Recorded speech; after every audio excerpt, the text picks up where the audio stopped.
amis internautes, n'oubliez pas de liker, de vous abonner et de cliquer sur la note de notification pour ne rien rater.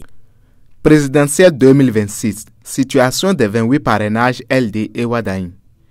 Urgent, Yahi demande à voir Talon. S'agira-t-il de l'accord autour d'un même candidat?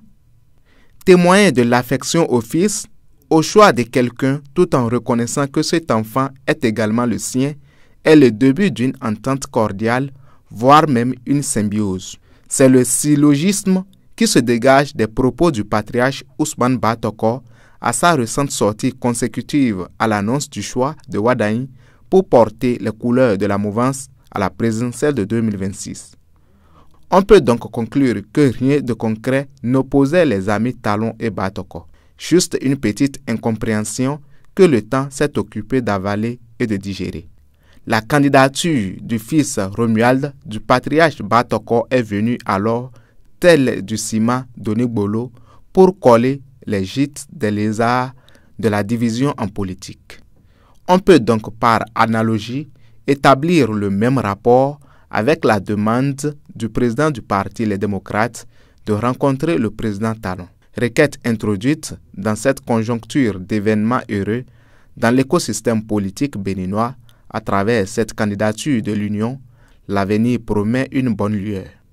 En écoutant les propos du leader LD, à leur récent conclave où le président Yahi, taxé à tort ou à raison de roi des intrigues, prône la paix et la concorde pour les élections générales de 2026, on peut dire que les étoiles s'alignent pour la bonne cause. Et quand on sait que le président Patrice Talon lui-même disait qu'il n'est pas exclu que son frère Yahi et lui s'accordent autour d'un même candidat, il est possible que cette demande du président du parti LD à son successeur cache de très bonnes intentions.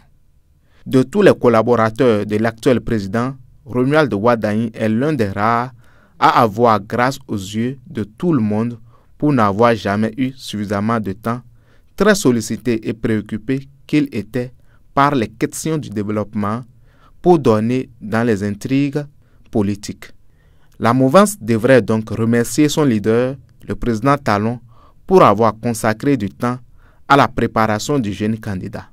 Il a tellement réussi la potion, mariner les épices sur son choix, que le poulet est entré dans le registre du bon garçon pour toutes les familles de la cour commune, le Bénin. Boni Yahi, après son traditionnel refrain du code électoral devant Talon, pourrait le féliciter pour son choix qui n'est rien d'autre que le collaborateur qu'il estime le plus autour de lui. Une réciprocité de point de vue qui va vider le camp politique des élections générales de tous ces germes de division et de tension. Romuald Wadaï pourrait être, à cette rencontre, le sujet de concorde entre les deux frères qui se jouent les adversaires depuis plus de 10 ans. Espérons que le chef de la rupture prenne les propos de Boni Yahi au conclave avec les siens comme une demande d'audience verbale mais sincère. À suivre. Aboubakar Takou.